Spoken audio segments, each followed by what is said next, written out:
Assalamualaikum warahmatullahi wabarakatuh. Halo semua, kami dari kelompok 4 yang beranggotakan Kamila Tusyadiah, Husnul Khotimah, dan Lulu Khairunisa dari program studi pengembangan produk agroindustri jurusan Teknologi Pertanian Politeknik Negeri Lampung.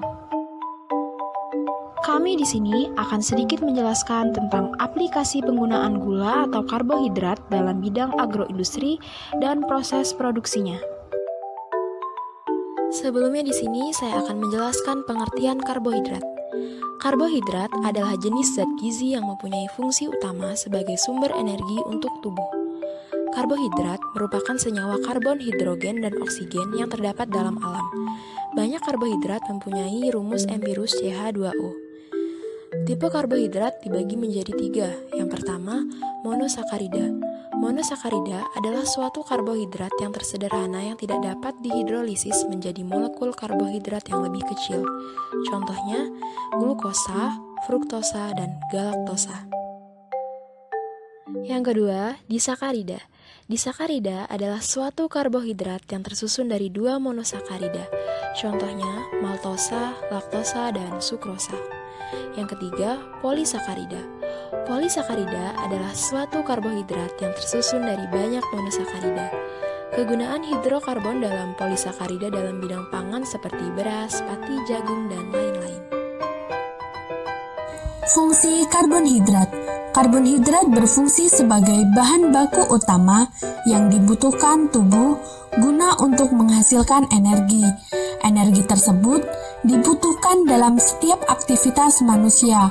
Selama proses pencernaan berlangsung, tubuh akan memecah gula dan pati dalam makanan, kemudian menyerapnya ke dalam aliran darah, lalu menjadi glukosa atau gula darah, dan juga sebagai penjaga keseimbangan asam dan basa yang terdapat dalam tubuh, komponen penyusun gen, dan pencegah pelaksanaan oksidasi lemak yang tidak sempurna.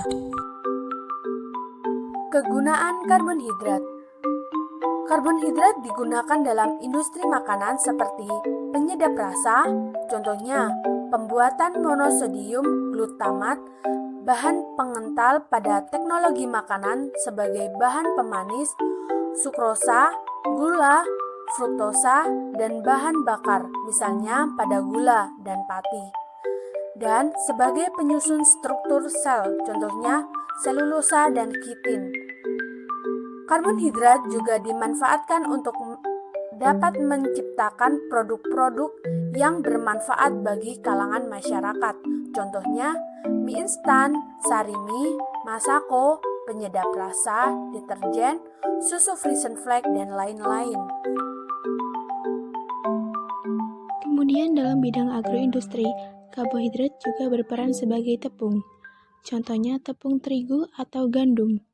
Gandum atau Triticum spp adalah sekelompok tanaman serealia dari suku padi-padian yang kaya akan karbohidrat.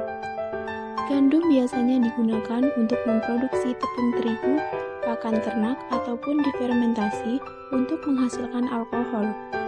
Pada umumnya, biji gandum atau karnel berbentuk oval dengan panjang 6-8 mm dan diameter 2-3 mm. Seperti jenis serealia lainnya, gandum memiliki tekstur yang keras. Biji gandum terdiri dari 3 bagian, yaitu bagian kulit atau bran, bagian endosperma, dan bagian lembaga atau germ. Lalu proses produksi tepung terigu. Yang pertama, cleaning atau pembersihan. Di dalam proses cleaning, bahan baku berupa biji gandum dibersihkan dan dipisahkan dari material-material yang tidak diinginkan yang dapat merusak mesin produksi serta kualitas tepung terigu yang dihasilkan. 2. Tempering atau mengkondisikan biji gandum agar siap digiling. Pada tahap ini, gandum akan disemprot dengan air agar bahan baku gandum tersebut bisa mencapai kadar air tertentu. Kemudian, didiamkan dalam jangka waktu tertentu pula. Yang ketiga, milling atau penggilingan. Proses ini memecah dan memisahkan komponen-komponen utama dari gandum dan endosperm menjadi bagian-bagian yang terpisah dan kemudian menggiling endosperm menjadi tepung terigu. Yang keempat, packing.